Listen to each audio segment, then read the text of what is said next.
શું તમને ખબર છે પ્રોપર્ટી લીધા બાદ શું લીગલ ખર્ચાઓ થાય છે?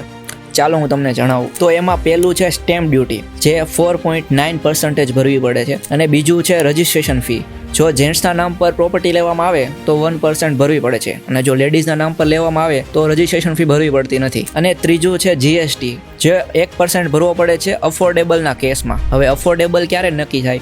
તો કે જો 45 લાખ અથવા તેનાથી નીચેનો દસ્તાવેજ હોય અને 90 મીટરથી નીચેનો કાર્પેટ એરિયા હોય તો તમારે 1% જીએસટી ભરવાનું હોય છે. અને 5% જીએસટી લક્ઝરી માટે, કે જેમાં 45 લાખ ઉપરનો દસ્તાવેજ અને 90 મીટરથી વધારેનો કાર્પેટ એરિયા હોય તો તમારે 5% જીએસટી ભરવો પડે છે.